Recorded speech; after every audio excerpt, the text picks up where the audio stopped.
Uh, I got pregnant in a non-election year, and then I was 5 months pregnant and I got laid off. Oh, geez. So I went, oh my goodness, I'm now unemployed and unemployable. But I was fortunate enough to get a call from the local newspaper's managing editor, and she said, "We want you to come on board." And I said, "But I'm 5 months pregnant." And she said the most wonderful three words. She said, "I don't care." That is wonderful. That is wonderful. And it was picture me waddling around to school board meetings and other things. And then so we were there for another year in Pennsylvania. My husband got a job in Phoenix. And so when I got here, that was about 12 years ago, got here and I said, well, I can get a job as a journalist and pay a babysitter or somebody to take care of my child a whole lot more money than I'll ever make as a journalist, or I could do something else. And I had this idea to design and manufacture breastfeeding clothing. This is not a linear journey. I was waiting to hear what that was, but I wasn't expecting that. Welcome to the Free Lawyer Podcast. I'm your host, Gary Miles. The Free Lawyer Podcast is designed for the lawyer, entrepreneur, or professional who is in some way unfulfilled, stressed, or stuck, and is looking for something better. We will discuss various blocks that limit us from achieving the personal freedom that we all desire, but have not yet fully experienced. And we will give actionable steps to free yourself from them. Are you looking to achieve a new level of success? If so, this podcast is for you.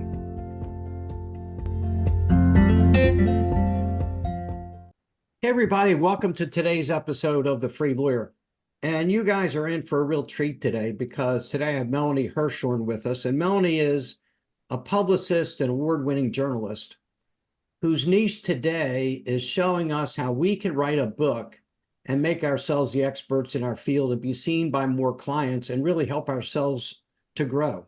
So real glad to have Melanie here. Melanie, how you doing? I am doing great. I'm so excited to be here, Gary. Thank you.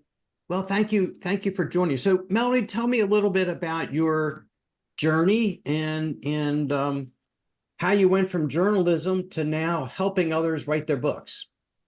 It is not linear, so buckle up. It never is. The path takes us certain directions and it's often not what we planned. I know I've found that in my life.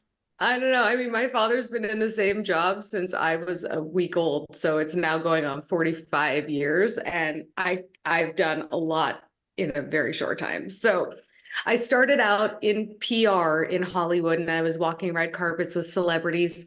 And after one told me off on my birthday twice, I said, that's it.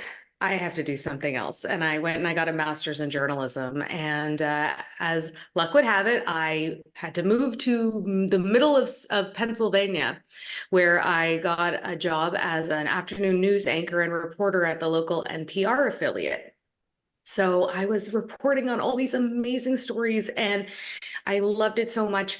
And then I decided that since I'd been married for 4 years, it was time to have a baby. So I planned, as much as you can plan, to have a baby in a non-election year, because that does take planning.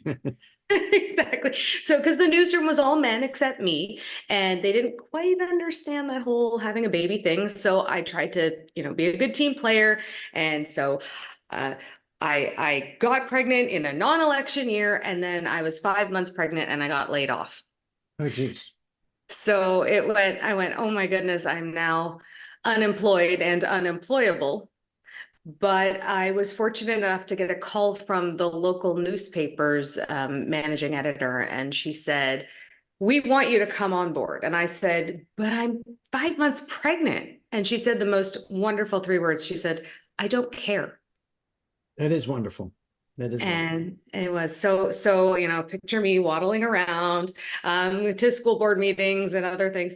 And then so we were there for another year in Pennsylvania. My husband got a job in Phoenix. And so when I got here, that was about 12 years ago, got here and I said, well, I can get a job as a journalist and pay a babysitter or somebody to take care of my child a whole lot more money than I'll ever make as a journalist, or I could do something else. And I had this idea to design and manufacture breastfeeding clothing. This is not a linear journey. I was waiting to hear what that was, but I wasn't expecting that. Okay, good. So I promise we took a left turn here. And so I did that for 7 years. And I sold my clothes on Nordstrom.com and on Amazon and boutiques across North America. And then I hired somebody to help me with my marketing. And she was toxic and mean, and she belittled me at every chance.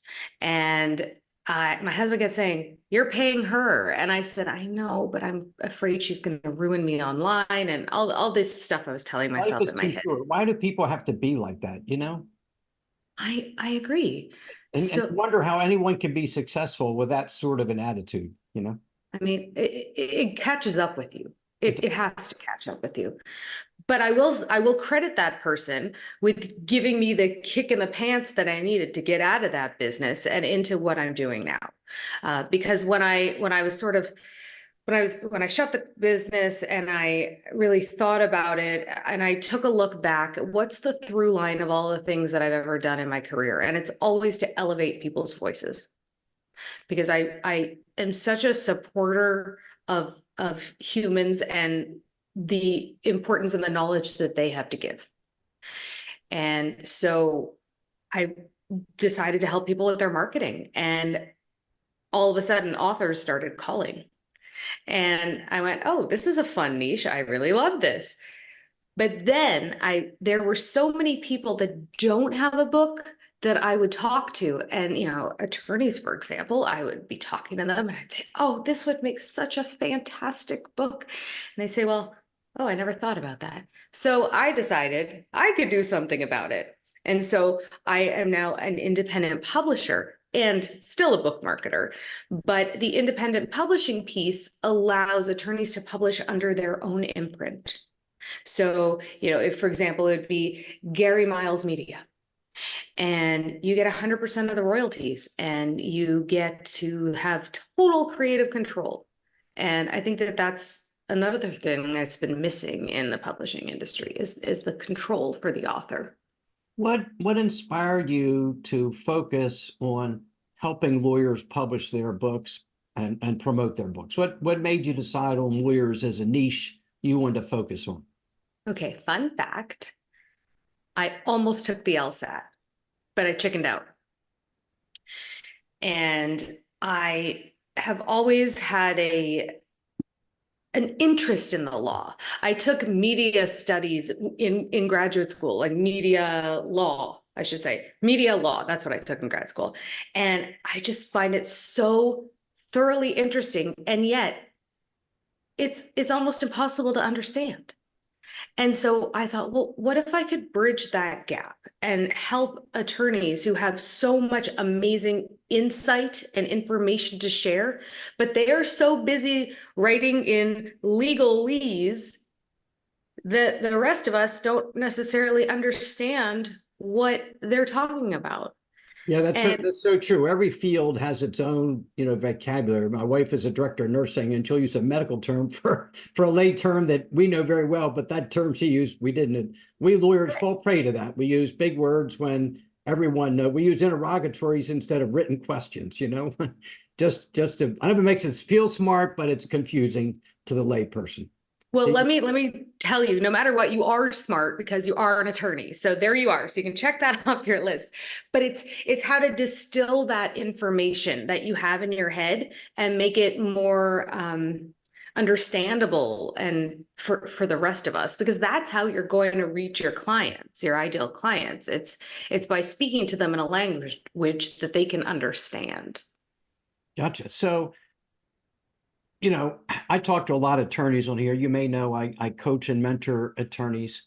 And the one complaint I hear all the time is, "I'm overwhelmed. I'm too busy. I don't have time for, 2 hours of coaching in a month. I'm too busy." Many lawyers might hear you and say, "The thought of writing a book in my free time is overwhelming." How can a lawyer make that work? How can a lawyer find the time to do this step, which could help them in so many ways? So let me first acknowledge that I used to be in that place of overwhelm of I have no time and how am I going to fit it all in? And I have surpassed that. I've gotten over that hump. And once you're there, it's a really lovely place to be. Mm-hmm. So when you feel like you have no time, of course, it's going to be really overwhelming. But a book does not have to be written in a weekend. You can do it very slowly if you'd like. And it's amazing how it adds up. Let's say you're driving to a meeting and you're in the car for an hour. Guess what? You have a phone right next to you. Press your voice notes and start talking. That is how it adds up, because once you have it all down on paper, well, virtual paper, you can then have it edited to look like a book. And that's what we help our clients do. And chances are, if you've already got marketing going on, you've got blog posts that you can pull from, you have podcast interviews that you may have done that you can pull from. So you're never really reinventing the wheel. You're just taking all this amazing stuff that's up here and just sort of, for lack of a better word, vomiting it out of you and onto paper. But yeah, I can understand if it's that whole, how do you eat an elephant one bite at a time? You can't say, well, I'm going to sit down and write my book today. That, of course, that's going to be overwhelming. How are you going to bill for your current clients? But you have to sort of look at it from both a big picture standpoint, as this will get done, but it takes a while, and a step-by-step smaller picture standpoint, in that if I do a little bit each day, maybe 20 minutes here, 15 minutes there, it adds up to something amazing. And perhaps unlike some folks who think about writing a book, lawyers are used to writing and communicating and speaking.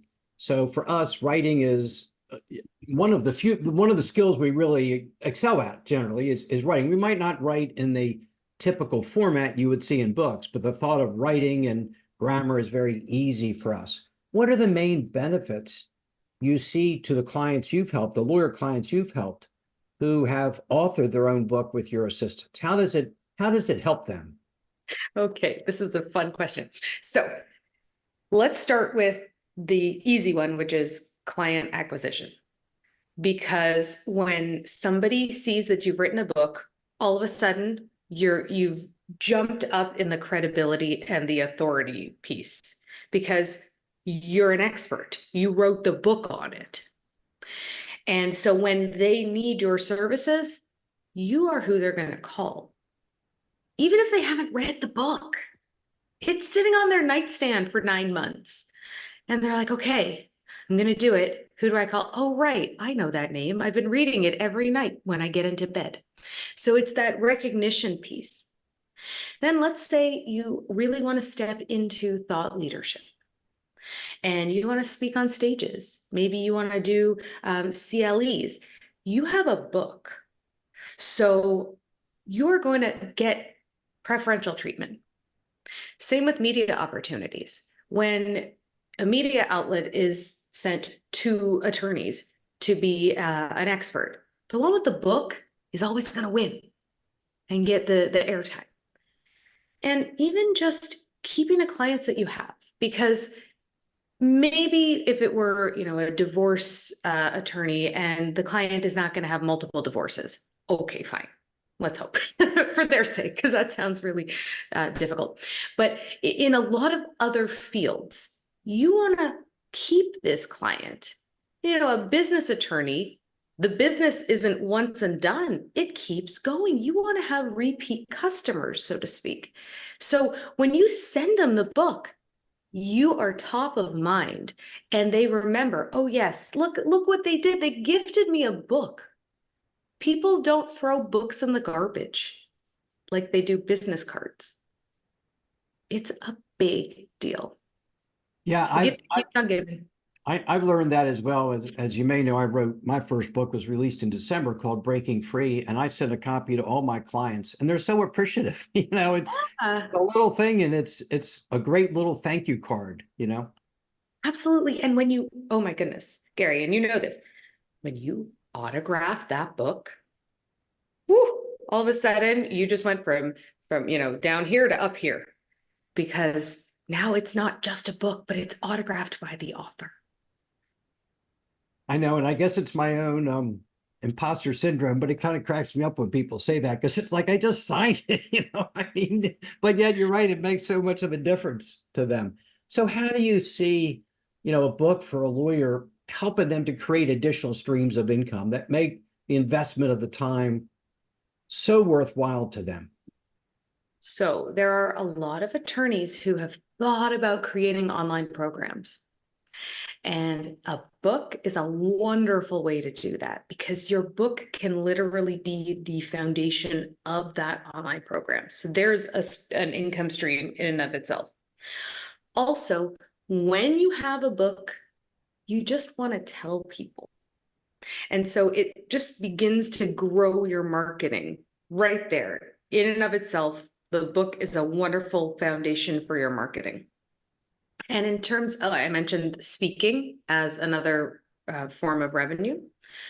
And, there are other ways too. Perhaps you realize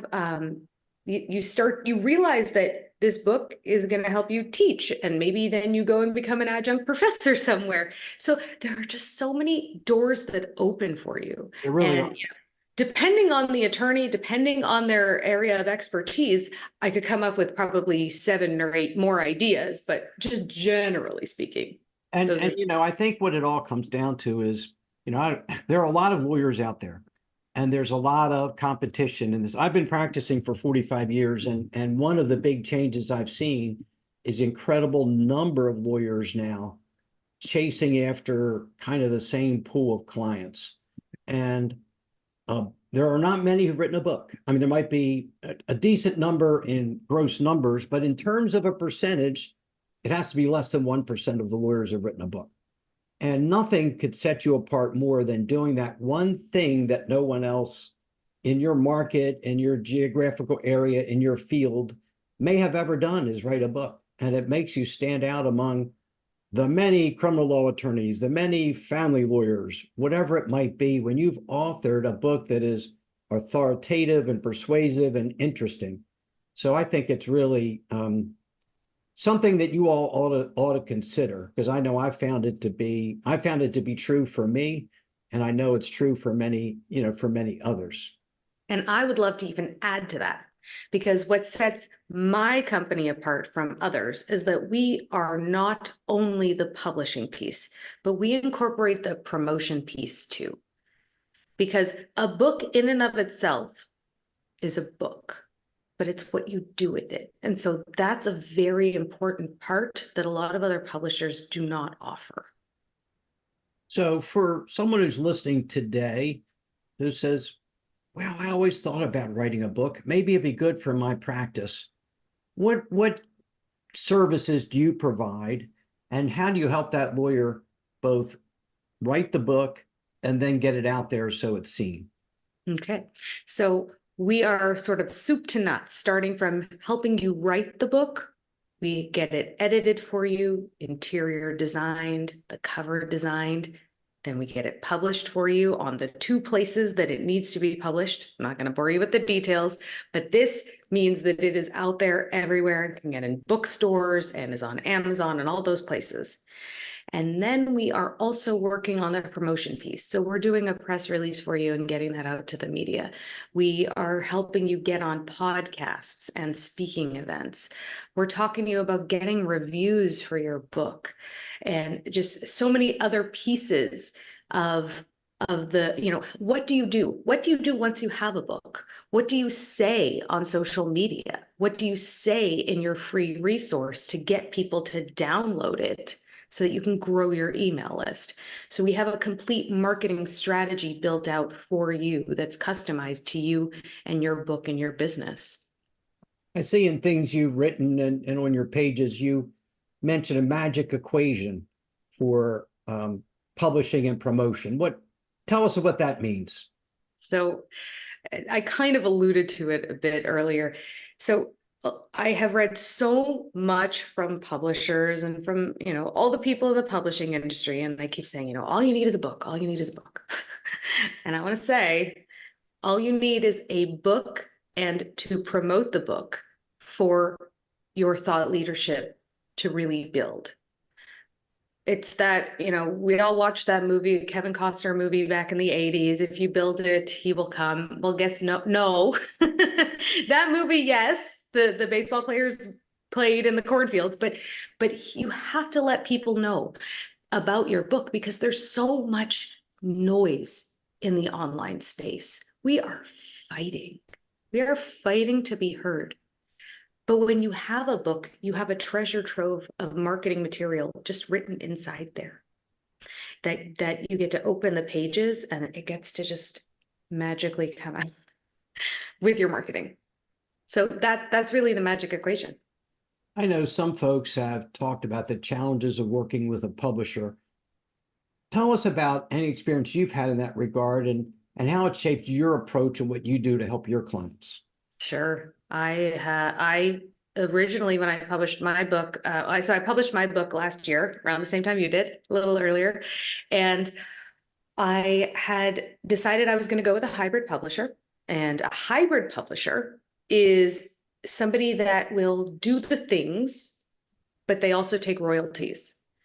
And they will also you will have less creative control because they decide what looks good. They decide a lot of the things and you pay them. So I had gone with one of those because I felt, I guess it was imposter syndrome, if we're going to be honest. I thought, well, I don't know if I can do this myself. I mean, I've seen so many people do, but can I do this myself? So I went with a hybrid publisher. And I was lying in bed, this was in July, and I was trying to read my book, not this book, but just whatever book I was reading. I read every night. And I got to the end of the page and I realized I hadn't read a single word. So I was like, what is bugging me? And I realized that what was bugging me was that I didn't trust this publisher. And when I sort of acknowledged that, I started to feel better and I extricated myself from the relationship, left the money. I said, here you go, just keep the money. I can't do this with you. There has to be trust. And, one of the things that I always say is that there's a lot of predatory behavior in the publishing industry. And I am honest to a fault. I will tell you what you need to know because honesty and knowledge are my two biggest values. So I realized I could publish this myself, and I did. I published under my own imprint. I get 100% of the royalties from my own book. And having that control, having that creative control, it gave me the boost and made me even more proud of the product that I produced. And, while we're on the topic, I should probably mention that nobody gets rich on book sales. So I wanted to ask you about that. I think some people think, oh, how much money can I make by writing a book and selling it? But is that the main? No. Is there much to look at there, or are we really looking at marketing and visibility? Yeah, so that's a great question. If you write a fiction book, you're really stuck on book sales. That's how you're going to make your money. When you write a book that is meant to elevate your business, it really isn't about the royalties. The royalties are nice, though. I'll tell you, when I get a check for $300, I'm like, oh, yay, look at me. Well, because once you've written a book, the checks in whatever amount just keep coming. They just keep coming until the end of time. The royalties exactly keep coming. Right, but that wasn't why I wrote it. I understand. That the goal of the book is to help the attorney step into thought leadership, be seen as a credible authority, somebody that you want to hire when you need this kind of help. And the book is the difference. The book will be the tipping point. If you had to pick, you go on Google and how do you pick, right? How do you pick the right attorney? A lot of times it's a referral or, well, my friend used this person. How do you choose? That book makes the difference. That's the tipping point. I'm bright, I write well, and was suggested I write a book. I became full of fear and thinking, well, you talk about imposter syndrome yourself. I'm a fairly confident person. I'm fairly successful. But yet when it came to writing a book and exposing myself to being judged and seen, one of the things about getting visibility is you're seen. How do you help your clients? And it's funny, imposter syndrome is rampant in the legal profession. I help so many clients with it. How do you help that lawyer who wants to write a book, is very smart, writes well, has a lot of information, but has this fear of putting himself or herself out there? So this is not uncommon. Let's just say that. Everybody feels it. So what I like to start with, and this is, I don't call myself a coach, but in a way there is coaching in this. You have to think about the mission that is further than yourself. Why? Who are you going to help? Even if it's 3 people, you are going to change a life because they're going to understand something that they didn't understand before. They're going to know that they can trust you to get the job done. So even if it's 3 people, that's well worth the investment. And of course, it's going to be a lot more than that.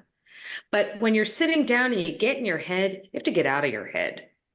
And supporting you as a writer, as an attorney, is one of my favorite things, because I'm going to look at you and I'm going to go, well, what about this? Look at what you did here. How amazing is that? And when somebody points out how amazing you are, it's easier to get out of the imposter syndrome, because you can sort of see it objectively and say, oh yeah, that is pretty cool that I did that thing. Or I was working in Africa helping build wells. But it's a lot of times, the things that we did in our life are just our lives, right? It's just me. But when somebody can give it to you from a different perspective and show you how cool you are and how other people need to hear about it, I think that's really one of the biggest steps. What I hear you saying is you not only show your lawyer clients how to write the book and support them in that process, but you went through some of these same struggles yourself with writing your book. And I know I did too. And my coach, Scott Aaron, helped me so much in helping me to believe that I could do what I was afraid to do. And what I'll share, and I ask if you had the same reaction, is when I was finished writing Breaking Free and it was published, I felt this freedom, the sense of accomplishment, because the thing I thought I could never do, I had now done. And with the support of a coach. Did you have that same experience?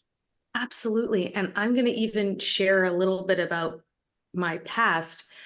When I was a kid growing up, I had trouble learning to read.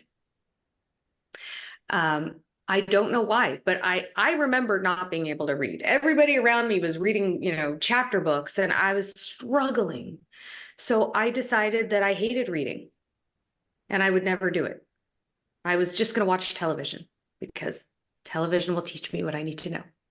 And I'm still a TV-aholic, don't get me wrong. But when I was 9, I found a book by Judy Blume and I was interested in it. And I started reading it. And it stayed on my nightstand for 3 years. And I would just open to any page at night and read a couple pages and then go to sleep. And it was around that time I said to myself, well, now that I can read, I want to be an author one day. And I had, that was a long, long time ago between the decision to become an author and actually being an author. And so you never know what is going to be that impetus, and then you do it and it changes everything, because people look at me differently. I'm sure they look at you differently. I mean, who was I to try to show people that they could write a book if I didn't have one myself? Absolutely. Absolutely. I think you make so many good points about why lawyers should look at writing a book to truly set themselves apart, to be seen as the expert in their field. And they may look at it as, well, it takes a bit of time, but once you've done it, you've done it. And it will be something that sets you apart forever. And for your lawyer clients, what has motivated them to write a book? What were their primary motivations? And kind of a follow-up, how has it worked out for them? I mean, are they pleased with not only their accomplishment, but the result? Well, I'm going to start with the last question first. Yes, because it's this, it feels like a monumental undertaking when you start. And then when you get that box of books delivered and you open it up and you pick up and you feel the smooth cover, you open it, you can smell the book and you see your name on the front. That is the greatest feeling in the world. So yes, it is. It really truly is. So now you asked me 3 questions and I apologize. I make a life of asking questions. I know not to ask compound questions, so please forgive me, Melanie. That wasn't very artful. So take me back to the first question. And how has it worked out for them? We talk about being seen as the authority in their field, setting themselves apart. Is that their experience when they're finished writing the book? Absolutely. I have a client who once he started implementing our LinkedIn plan for him, his LinkedIn connection started calling and saying, "Hey, can you come and speak to our group? We're going to buy 300 copies of your book." And all of a sudden it just sort of elevated him just from some LinkedIn marketing. Mm-hmm.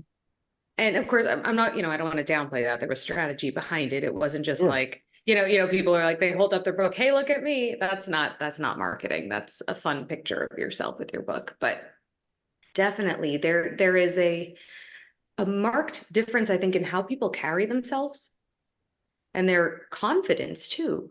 I think it really does elevate their confidence because it's like you talked about, setting yourself apart, because there are so many attorneys in the world. How do you stand out? What makes you different? Well, you can write about that in your book. And when you have a book, you are already, like you said, part of the 1%. Melanie, for the lawyer who's listening to you today and is captivated by the idea, thinks it sounds great, and then they sort of start to hesitate, what do you suggest they do? Honestly, I would love to have a conversation with them, because I can ask a whole bunch of questions, not compound questions, of course. You'll do better job than I did. I'll do one question at a time. But because I'd love to, when I talk to people, I get to learn about them and find out about their magic. And so if I get to find out about your magic, then once I see the magic, you'll see the magic. And I cannot tell you, Gary, how many times I will talk to somebody on Zoom, and I'll be taking notes about what they're saying, and I'll say, "So what you're saying is," and I'll just give them a distilled sentence, and they'll go, "Yeah, how did you know that?" And I'll say, "Because you just told it to me." So sometimes you just need that mirror. Yes. Somebody to reflect back to you why your story needs to be told. And I think it's a little bit more than the mirror, because so often we judge our future based off our past. I've never written a book. I can't write a book because I've never written a book. But you can see in that person you speak with their intelligence, their wisdom, their ability to communicate, how they really are brilliant and wonderful to work with. And you can see in them the possibility of writing a really good book that maybe they're not quite able to see themselves. Absolutely. And that's what my coach did for me. He saw in me something I couldn't see for myself. So I know when I coach lawyers, I see in them a future as lawyers that they don't see, because I can see their talents without a lot of limiting beliefs and imposter syndrome and maybe some things that didn't work out well in the past. But I bet you could see that in the lawyers you speak to. 100%. And imagine what it would be like for people to not ask you the same question over and over again, because you've already answered it in the book. Right. That is true. That's true. Well, that's great. So if there's any lawyers, for the lawyers who are listening who are interested in the idea of writing a book, how can they best get in touch with you, Melanie? you know what? How about my website would be a great place to start. And it's vipbookmarketing.com. Okay, great. Melanie, you may know that I call this podcast The Free Lawyer because it's all about how we as lawyers can build personal freedom in our life in various ways. But you're a busy person. You've been through a lot in your life, a not straight line journey. What does personal freedom mean to you in your life, Melanie? Personal freedom means not working on the weekends and just getting to spend time with my family. And even taking weekdays where I'm not at work. Recently had my daughter's bat mitzvah, and I had family in from all over the North America, and I stepped away, and the business kept running, and everybody's happy. All the clients are happy, and so am I, because I feel, let me say it this way. When I became an entrepreneur, I was the worst boss I'd ever had, because I basically chained myself to my desk and worked 7 days a week. But when you are your own business owner and you get to decide, that's freedom.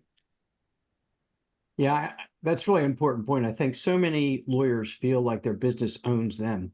And when you can set it up to run without you, as you did during that time, that's real personal freedom. You can enjoy it. You enjoy what you do. You like who works with you, but you aren't controlled by the business. And that is true freedom. Melanie, thank you so much for coming on today and sharing your amazing insights about publishing and writing a book and the benefits of it. And for all you who are listening, I was encouraged to do the same thing, and I'm thrilled with the results. And I would highly recommend you get in touch with Melanie and just talk with her.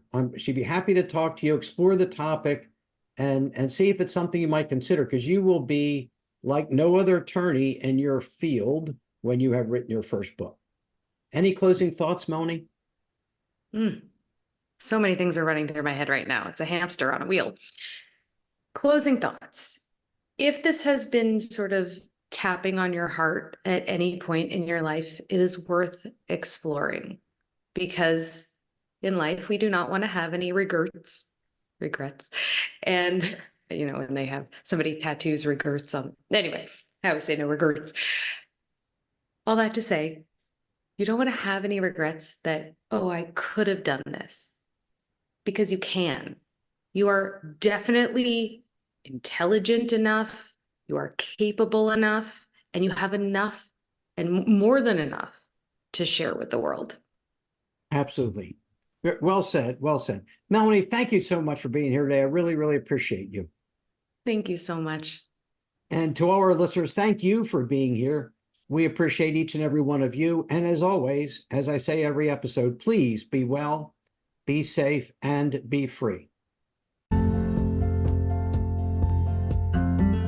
Thank you so much for listening to today's episode of the Free Lawyer Podcast.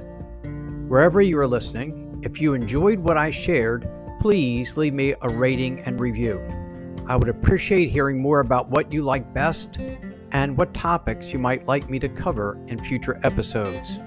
If you are interested in experiencing a more fulfilling and a more successful life, please contact me at www.GaryMiles.net, where you can schedule a free discovery call with me so I can learn more about you, your challenges, and your dreams.